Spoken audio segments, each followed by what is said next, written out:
It's time for this week's episode of Brandon Sports Talk, featuring in-depth interviews from those who are trending in the world of athletics. And now, here's the host of Brandon Sports Talk, Brandon Pate.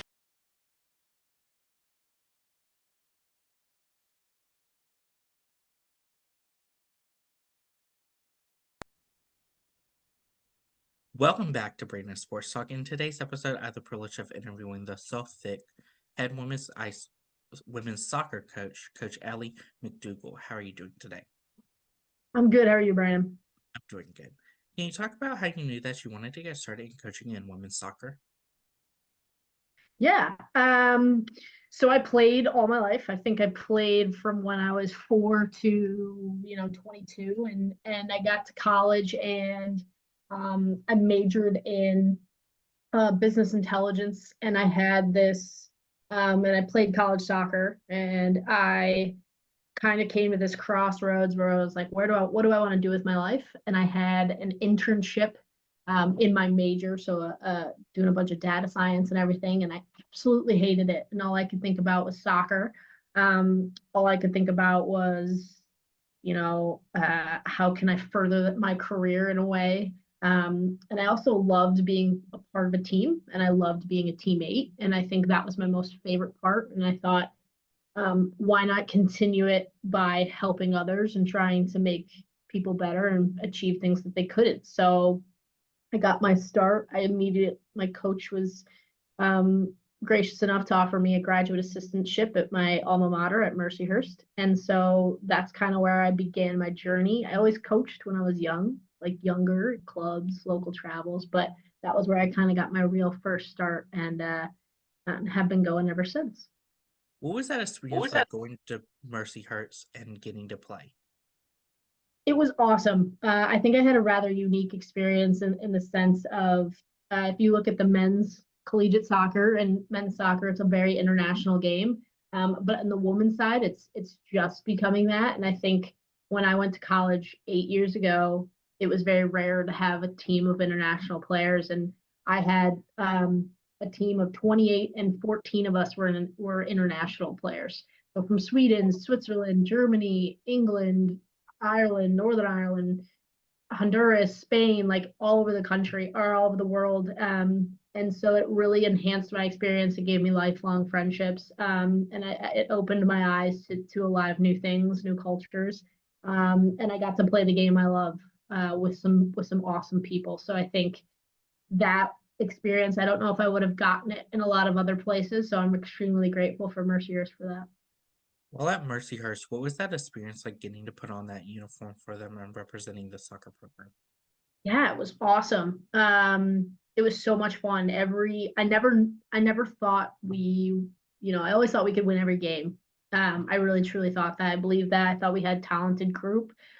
Every year, I thought uh, we had the pieces of the puzzle. Whether they came to fruition or not, that's another story for another time. But it was always so much fun. It was always really, really competitive.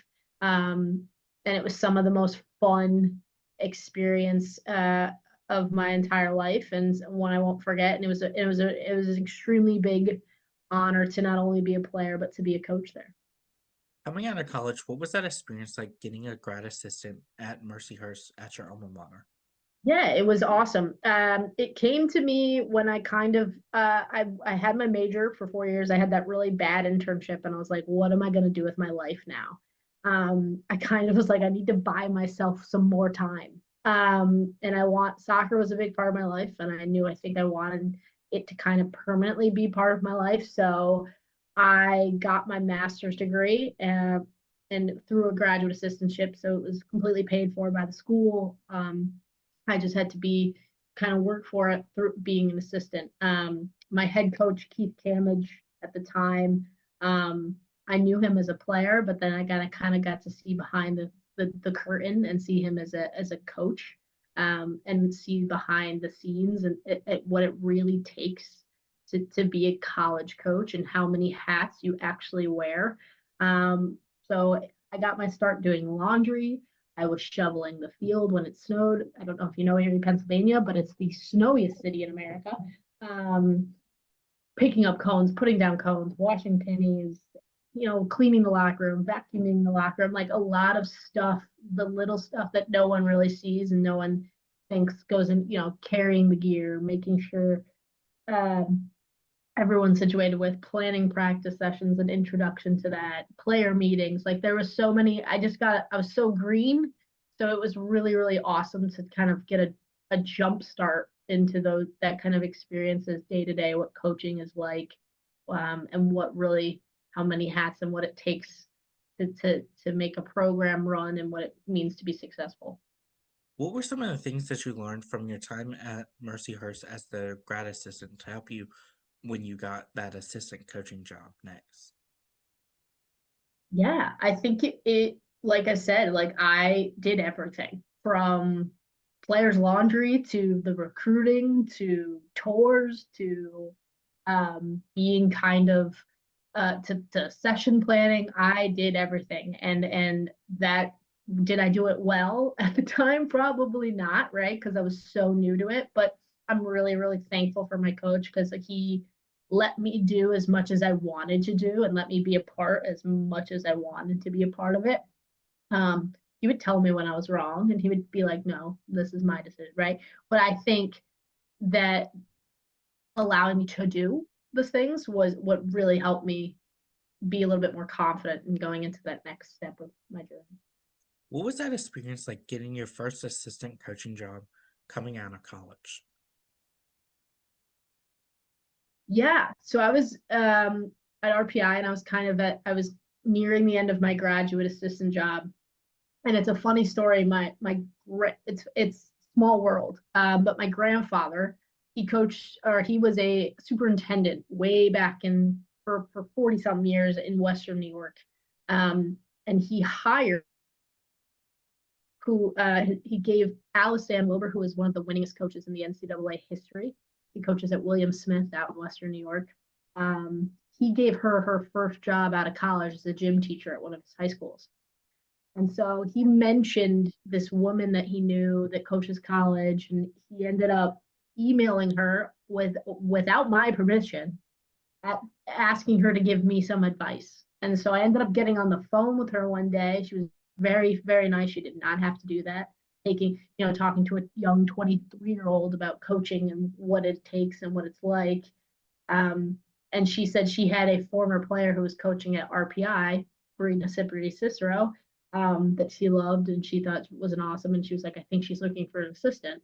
I'd be happy to reach out for her. And that's kind of how I got my start and how I got to RPI and how I got to work under Bree. But it's a small world, and I guess although I told my grandfather not to, I guess I'll have to thank him for it. So. Of course, while at RPI, what were some of your biggest accomplishments?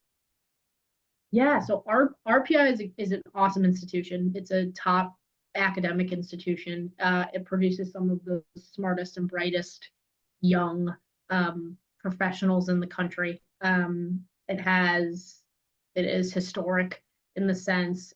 So recruiting, it has some of the best facilities. So in terms of recruiting there, it was you're selling something pretty awesome. And I think working for Bree, who is currently the head coach, was awesome in the sense that she just she was like, hey, you want to do this? Go ahead and do it. If you fall on your face, you fall on your face. You try again, right? And so I think one of the big things that she let me do was recruit. And I think that's probably 85% of my job is recruiting and making sure that our program gets better and better every year. And I think one of my biggest accomplishments was, I think we needed to win 3 games at the end of the season to make it to playoffs. And they were 3 of the hardest teams and we won 3 in a row. And watching a class that I had recruited come in and make an impact and help recruit, come in and make an impact, I think was a big, like, oh, maybe I can do this kind of moment for me. And I think that's all credit to to the university and to Bree for allowing me to try to do that and allowing me to have so much input and say. So that was probably one of the coolest moments, is to watch people that you bring in and help bring in be successful on the field. So For you, what was that transition like, going from being an assistant coach to then jumping to become a head coach at another program? yeah, so I always thought of it as like, oh, this is gonna be fun. This is gonna be great. This is gonna be easy. And I remember talking to Bree, my the coach at RPI, about it, and she's like, it's a change. Um, it's so different. You learn more in the first 6 months than you would have learned as ever being an assistant. And I think the biggest change for me was I had to go from kind of being a shoulder to lean on, positive reinforcement, kind of the assistant, right? The good guy. And now as a head coach, you kind of have to be the one who holds that standard, who establishes a standard, whether it's a play or behavior or culture. And you have to one that has to hold people accountable and drive people forward. Um, and it comes one day you're an assistant, and then one day, boom, you're making all the decisions. So I think for me, that was the biggest jump. And it's one I still work on and I still do today. But I think you go from kind of being the person that reinforces the decisions to making the actual decisions and holding people accountable and making sure people are doing the right things. And that sometimes isn't always the easiest thing. So Coming to Sioux Falls, what was that experience like, becoming the next head coach and getting announced to become that head coach? yeah, when I came to Suffolk, I was, I mean, as I always was, applied, and I came and I did my interview, and Suffolk, for those who don't know, is right in downtown Boston. And I have never ever played or worked in a city. I grew up in rural Connecticut, so I never kind of got to experience the city life. And so I came kind of with this idea of an open mind and okay, what's the school about? And I'd love to get a head coaching job. I'd love to see. And so I researched the school more, and I saw such great potential in it. And there's so much untapped potential, for not only the academics but the support from the administration to the athletics, stemming all the way down from the president. Um, the aid that they provide to students coming in, the location, the investment in athletics. I think learning all of these things, I got extremely excited. And I was like, wow, there's a lot of potential for the school. And then kind of what solidified it for me and really made me even more excited was when I got to tour. And I think, like, wow, this location, getting, kids, students, potential student athletes will want to come here and they'll get excited by it and they want to be here and be part of this community that is Boston. And I think it's something that you can't replicate at other places. So I was extremely nervous when I got the job. But I was so thrilled because for weeks I knew how special Suffolk was and how exciting and how much farther it can go. And I was excited to be a part of that. For you as a head coach, what was that feeling like the first time you got to step onto that soccer field at Suffolk? Yep. I definitely had to take some Pepto-Bismol. I was sick to my stomach. I was so nervous. And I tried to hide it as best I could. But I think I didn't. I tried to take in a little bit of like, oh, whoa, this is kind of what you've been working for 7, 8 years, and here you are. But I think that quickly went away when I noticed that we had a job to do and that we had a game to play. But I was extremely excited. I was extremely honored, and I was like, I had maybe 30 seconds of, look where you are, look how lucky you are, and fortunate to be here and the journey that you've taken to get here. So, but yeah, I think I thought more about, okay, hopefully we can win this game. So yeah, that was a special moment. As a head coach, can you talk about, of course, the culture that you started to build for the program? Yeah, for me, culture's huge. I think a lot of people, it's what drives us, and it's kind of how we want to act on a day-to-day basis. If it's the foundation to how we build the house, to how we build the pyramid, to how we build up, right? Everything that we do is kind of around this culture that we have. We have and the type of coach I wanted to be, and I've mentioned this to my athletes, and my athletes know this is I want to be a coach that is it's not just how my way or the highway. It's not just what I say, right? Players are what makes this program go. They're the ones that win the games. They're the ones that on the field, battle dirt on their face. They're in the arena. I want to put them in the right places, give them the tools to make the right decisions that make them the most successful.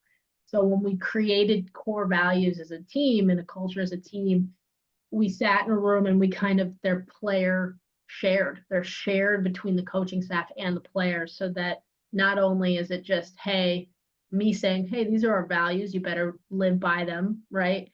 I find if they're shared and and multiple people in the team come up with them and feel them, that they're more likely to live by them. So we call them digs, right? That's our devotion, integrity, growth, and selflessness. Those are our 4 core values. That's how we act in society. That's how we act in the classroom, and that's how we act on the field. Those 4 core values are something that if you ask any of my players, they should know. I hope they would know. But that kind of culture is the one that we're creating and that we're trying to live by off the field and on the field. Who are some of the teams that you face in your conference each week? Yeah, so we play in an awesome conference, the Commonwealth Coast Conference. It's probably the top 2-3 leagues in New England. And it is so competitive. Any given year, any team can go win the whole thing. Any team can beat anyone on any given day. It makes it really exciting as a coach and as a player, because everybody's pretty equal in a sense. So we play teams we stay in New England, so we play teams Wentworth, Endicott, Curry, Nichols. We just added the University of Hartford, Gordon, Roger Williams. They're all kind of right there. I think the UNE is the farthest we go, University of New England up in Maine, which is about an hour and a half, an hour 45 minutes. So we're really, really close to everyone. And it's super, super competitive. So that's our in-conference schedule. Of course, what is that home game atmosphere like when you have teams like Gordon come to home? Yeah, so it's so unique. No other school. We are right in the city. So we play at East Boston Memorial Park, which is, I don't know if you've ever flown in or out of Boston, but Logan Airport is in East Boston. So there's a good chance that if you've been to Boston and you're not from Boston and you've flown in, that you've been to East Boston. So our facility and where we play literally backs up to Logan Airport. So we call it Fort Logan because it is an extremely tough place to play. There's airplanes taking off. The stadium's really big. Lots of people, so it can be noisy at times. And I think it's a fun atmosphere and it's an older stadium, so it's got that kind of classic feel. But there might be a big Boeing airplane going off taking off at one point or landing. But it's really, really fun. I remind the girls, but hey, look where we are. We're in the middle of the city playing some soccer. I don't think there's a lot of people in the world that can say that. So we're really lucky, and I think the environment's really fun. We get a lot of support from other athletes that come over and watch games. We had a really great relationship with the women's basketball team, the men's soccer team, go into each other's games. So it's really, really fun, and we enjoy it. What is that atmosphere like when going away and playing teams like UNE Maine? Yeah. So UNE specifically is fun. It's a grass field and it's small, and so it changes the game a little bit, right? You almost kind of feel like you're in a cage, right? It's very close, tight matchup, lots of hitting, so lots of physicality. Going away, we always know it's going to be tough because those schools are different than ours. Our campus is a little bit, or our facility is a little bit off campus, whereas their facility is right on campus. They've got fans, people coming in and out. It could be grass, it could be turf. So it's a lot of fun. It's always tough. Any win on the road is a huge win, especially in our conference and the jobs that the other coaches do. So it's always tough, hostile, but we love that because a win on the road is really well earned and exciting. For you as a head coach, what is your game day routines and rituals like versus what your players are? Yeah. For me, I don't eat very much before a game. I'll try to wake up, go for maybe a walk, kind of clear my head a little bit, and then get to the stadium. I like to get to the stadium 2 hours before, kind of set up, prepare. Because, like I said, as a Division III coach, you're wearing many hats. So I'm helping people set up the field. We're hanging up jerseys in the locker room. We're cleaning up things. We're making sure the bench is in the right place, greeting the other team. So there's a lot of things that I need to be doing. So I'm probably more busy than my players are. I try to get my players to be as relaxed as possible, whereas I'm kind of maybe doing a million things at once. But yeah, I think I like to keep myself busy. I like to be doing something to kind of let all that nervous energy, excited energy out as before the game. So I'm always doing something, helping out where I can. What are some of the things that you've been able to accomplish as a head coach this far? Oh yeah. Well, it's been my second season, so still lots to go. But I would say the theme for this year from last compared to last is growth. So when I came in, it was it was establishing kind of the principles of play and how I see us being successful, how I see us, going and winning games, and having people buy into that. So the first year it was tough. I think we were 4-9-5. It was a tough year. A lot of close battles, though. A lot of games that we were tight in. 5 ties. That's a lot. And then we played. This year we doubled our wins, so we had 8 wins. We made it to the conference tournament, and then we are the first. So since moving to the Commonwealth Coast Conference, we're the first women's hockey team to win a playoff game in that conference. We've won them before, but not in the CCC. So we upset the second seeded team, Roger Williams, in the first round. Made it to the second round. Lost to the eventual champions.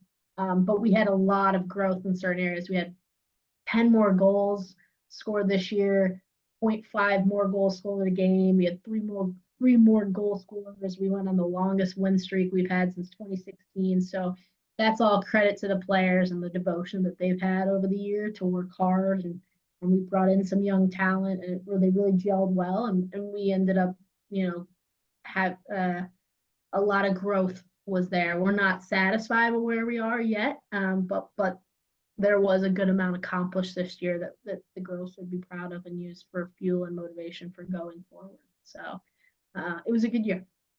What does the recruitment process look like for those prospective student athletes? And as a head coach, what do you look at in those prospective student athletes when out on the road recruiting? Yeah, so we are, I have the mentality of I try to bring in the best players I possibly can, right? So positions are I'm not a coach that is like, we're going to play a certain system, 4-3-3, and that's what we have to play, because that's what I know best. We're going to play it. That's not the type of coach I am. I'm the type of coach that brings in the best players, takes the best players, and then forms the formation and the tactics based off of the strengths of the players that we have. So when we're looking at players, we're trying to find the best players we possibly can, no matter what positions they play. Great, yes. Am I gonna, right? We're not trying to bring in all goalkeepers one year or all center backs, but if we see a good player, we're not going to turn them away, right? We want those players. We want to bring them competitive. What it looks like is usually the identification process, where we'll go to a tournament or a player will reach out to us and have them come watch them play. We we see them play. We have an initial phone call if we think that they're, you know, uh, have the potential to be an impact player for us. We get to know them a little bit, get to know their family a little bit, get to know what they want and what their priorities are in college. And then from there, we usually try to get them to come visit and see the school and see if they fit in here and see if they want to be part of, this community, and if it aligns with their values and aligns with their needs and priority. And then from there, we kind of, whether it's an unofficial visit or an official visit where they stay over with a player, and then we kind of make an offer, and then from there it's a yes or no. So that's kind of a typical sped up timeline. There's a little bit more, things to meet in the middle there, but I think that's how we go about it. And some things that particularly I look for in players is players that want to win and that want to compete and that love that kind of atmosphere of their backs against the wall. They're gonna fight. They're gonna really, really work hard. I think that's the number one thing we look for is how hard are you working? Are you trying to help your teammates? Are you doing the little things that maybe no one else really sees to an untrained eye, but to a coach you're like, wow, they're really helping out their teammates there. We look for athleticism, so players that can, with speed, players with physicality that invite that kind of physicality, that are not afraid of it, that are willing to jump up and head a ball, they're willing to really go shoulder to shoulder to slide tackle.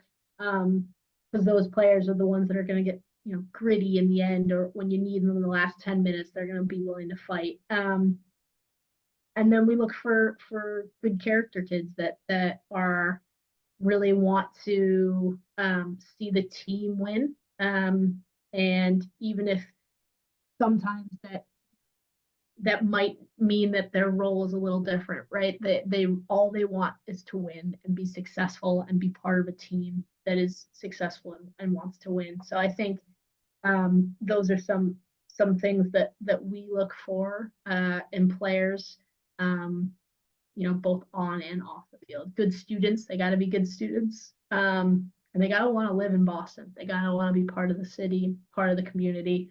I tell all of my prospective athletes, you have to choose soccer or Suffolk, not just for soccer, because it has so much to offer in this community, in this city. And if you don't want the city, that's kind of hard, right? If you love the program, if you love me, or the coaching staff, if you love the girls, but the city's not for you, it's probably not going to work out. So you gotta love both and love the city. So As a head coach, what is it like seeing your freshmen put on that first uniform for Suffolk for the first time? yeah, I think it's exciting for them. I'm like, hey, go get it. You've worked for it. Just like I, with my journey to being a coach, I remember it's the same feeling when you're a player, when you work your whole life for 14 years of your life to get to the point where you can say you're a collegiate athlete. I think it's special. I think it's special for everyone. And I think for me, watching players that you brought in that are young, that are excited, get on the field and kind of go make an impact. It's kind of like it's a special moment that they probably won't forget, that I don't forget. It's always fun to watch their eyes light up, and then they get big and doughy-eyed and ready to go, running through a brick wall. So I think it's exciting to watch, and it never gets old. As a head coach, what is it like seeing your seniors put on that uniform for the last time and getting to put on their first professional uniform in the NWSL? Yeah. I think for the seniors, I said to our seniors, they're the ones that kind of set the standard. They're the impromptu leaders, right? They're the vets. They're the ones that've been there forever. They're the ones that kind of. I always tell players, I hope you leave this program my goal for you is that you leave the program in a better place than you found it. And I think our seniors for this year did that, right? They found it in one place, and they came through a journey that no one else goes through, of having that COVID year where they came in and they couldn't play, and they were on this team and they didn't really know what was going on, and they had to fight through this adversity and kind of have a completely different path than a normal collegiate athlete has had. And so I commend them for that, and I think that they are responsible for taking a big step in where this program is headed and the journey that they are going. And I'm excited, and I know that whatever success we have in the future, that they were a part of that kind of foundation of establishing that culture, of establishing that change. And we're forever grateful for that, for them. As a coach, what is it like seeing your players go into the coaching world and do the same stuff that you've taught them in practice and stuff? Yeah, I think, I haven't had, I don't think if anyone I've coached has gone into coaching, and I think I might be just a little too young still. I'm about to be 30, so I don't know if any of my players are to the point where they coached, or I don't know if I have, but I do have a couple that have thought about it, and we've had conversations. Um, and I have that are thinking about going into it, and they've coached youth. Um, and they're like, Coach, running a session is hard. I go, I know. You have to pay attention to 30 people and make sure everybody's doing the right things and going hard and getting the effort and making sure you correct and pay attention to people and give feedback when necessary and try to keep it flowing and make right. There's a lot of things that go into it. And so I kind of love that moment when they come back and they're like, Coach, I did not realize how much this was. And I think I'm like, I know, here's, put the arm around him. I'll help you, whatever you need. But it can be daunting, I think. But it's fun to watch them kind of get it right. That's what you went through. That's what this is about. So it's cool. What was that feeling like the first time you got your first win at home?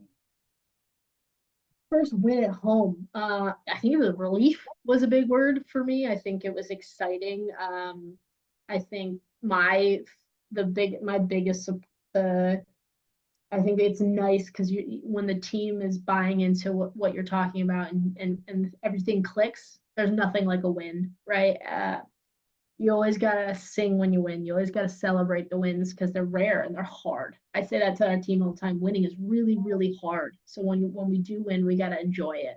Um, and I think for me, my family has always been one of my biggest supporters, if not the biggest supporters. And they don't live too far, so they came down and they're at a lot of the home games. So, being able to celebrate with my fiance and my family, after the game and just kind of taking that victory was a really nice feeling because they've been part of this journey just as much as I. What are some of your future plans for the program moving forward? Yeah, I think in our athletic director, Terry McConnell, kind of has taken in the last 5 to 10 years, Suffolk athletics has grown. It used to be 120 athletes. Now there's at 300 athletes, so they've doubled the amount of athletes. We have all full-time coaches now. There's been a lot of investment from alumni. So in terms of where the direction of the athletic department is going, I'm really excited about it. And I think with that investment, we can really take our individual sports to the next level. So for instance, I've seen at women's hockey, they won a conference championship. You got men's and women's track and field winning championships. Men's soccer has always have the last 5 years has been really competing or 3 years have been competing for conference championships.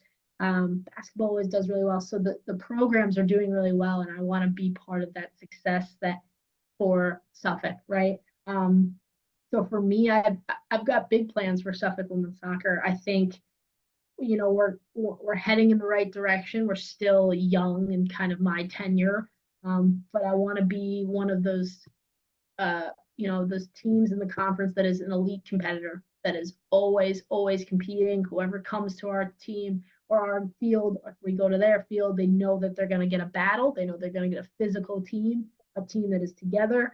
And then I think I would like to consistently compete in the CCC playoffs.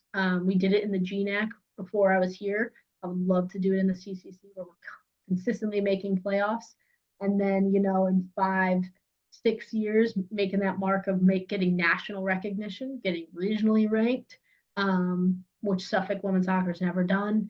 And then hopefully in 5-6 years trying to make it to a conference final, winning a conference championship, and go into an NCAA tournament for the first time, which is a big goal. But I believe so much in the potential. I've seen it replicated with other coaches and programs here, so I know it's doable. And if we work hard as coaching staff and as players, the sky's the limit. So I'm really excited about that future and kind of getting regional recognition, then national recognition, for our players and for our program. What advice would you give those incoming freshmen entering their first year of college women's soccer? Yeah, I think really soak it in, and you enjoy it. Right, you've worked so hard for it. Take a moment, and really be like, wow, I did it, right? And then I think the next thing is to tell them, don't hesitate to ask for help. If you don't know what's going on, if you don't understand something or something with school or something in soccer, ask, because there's going to be people who are willing to help you. And I think the faster you ask, the more you'll learn, and the quicker you can adjust.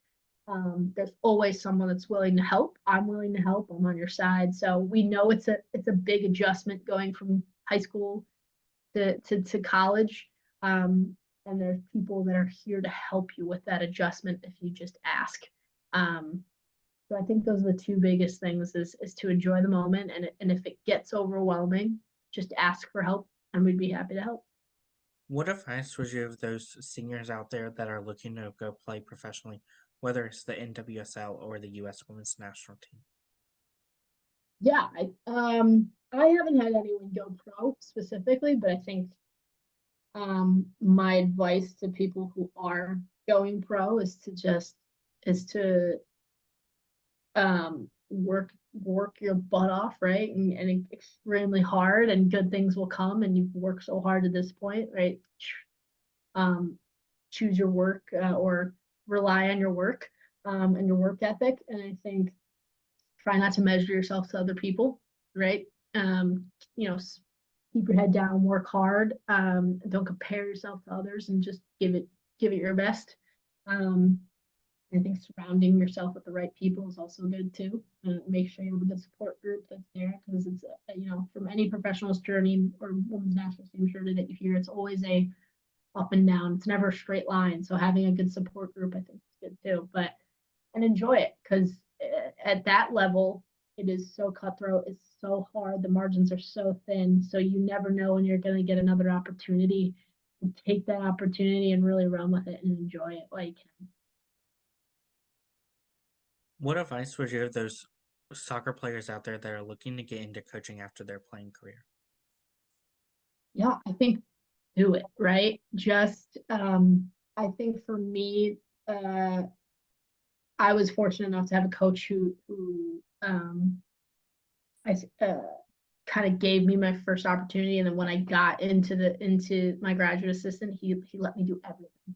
He was just do it, and if I don't like it, I'll tell you, right? And so I think you have to learn by doing. So if you want to coach, my recommendation: start small. Start at a local club, start at a local travel league, coach young players, learn how to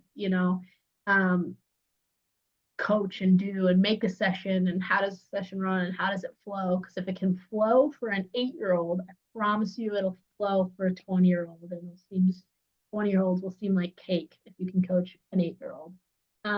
So I think that for me is a big thing. I learned a lot by doing, and anything that was kind of uncomfortable for me, doing it and practicing it and over again, I think is so. Start small, get involved with the club. They're always looking for volunteers, always looking for people to help, especially collegiate athletes. When you have that on your resume, I was a collegiate athlete, you know kind of what you're talking about, your credibility goes up. So reaching out to local clubs, talk to your college coach, talk to your high school coach, because coaches know coaches. They know a lot of coaches. We're pretty well connected in that sense. what happened to me, right? Someone knew someone who knew someone else, and I ended up getting a job, right? So I think that that is a huge thing, is asking, hey, who needs help? How can I help? How can I be an assistant, right? That, for us, we had, when I came and took over Suffolk, we had a girl who just graduated when I took over the job, and she was looking to help. And I said, why not? Yeah, help the program. She worked a lot with her goalkeeper. She was an awesome goalkeeper herself for Suffolk. So I think, asking and putting yourself out there is a huge piece to it. But I think a huge thing is learning by doing it. Just do it. Just go coach. And if it doesn't go well, next, learn from it, and the next time it'll get better, and then it'll get better and better and better. So What that's advice would you give those assistants out there that are looking to be assistant and then transition into being a head coach like you have? I think, yeah, it's a good one. I think ask questions. I think I wish I asked a lot of questions of my previous head coaches, but I think I wanted to ask more. I should have asked more. I should have, you know what I mean? I think ask. If you're like, I don't know if this is a dumb question, ask it. Right. So that, therefore, when you make that transition to the head coach, I think you'll have more knowledge. And then when you are a head coach, continue to ask questions. I think I asked so many questions of the men's soccer coach here, the women's hockey coach, the athletic director, the associate. I just kept asking questions when I didn't know something, because I think you have to get, a lot of times people have that I don't want to ask a question. I'm a little afraid of them thinking I don't know something, or trying to prove that I know everything.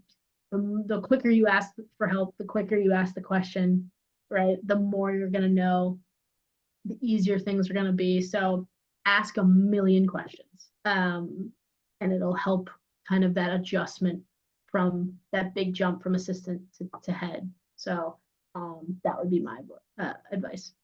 What advice would you give those future head coaches that are looking to build their own program and build their own legacy? Hard work. I think hard work, right? It's going to take long hours. It's going to take, you get a call, you're on the East Coast and you have a recruit that's on the West Coast, and they can only talk at 6 p.m. their time. So you're talking at 9 p.m. your time, right? So, or you're flying out to a tournament and you're spending 5 days in a hotel, or you're on the road, it's cold, you got to go sit and watch tournaments, sit and watch a game, or you have to ask the questions, do I sit here and on my warm, comfy couch, or do I go check out this player at a high school game, right? I think it's the hard work, and the more you put into it, the more you're going to get out of it.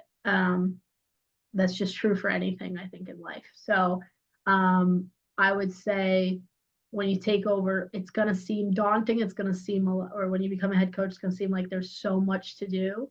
Block it out, do one thing at a time, ask for help. But the harder you work, the more you'll get at. That's great advice. Where can my listeners find you on social media along with the program? Yeah, so Suffolk's Instagram is Suffolk Women's Soccer is at Suffolk WS. So SUFFOLKWS.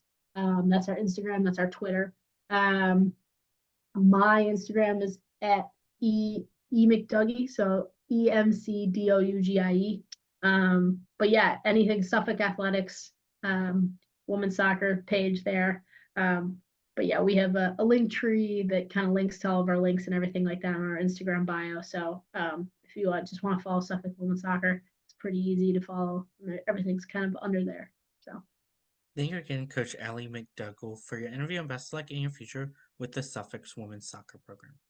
Thank you, Brandon. I appreciate it.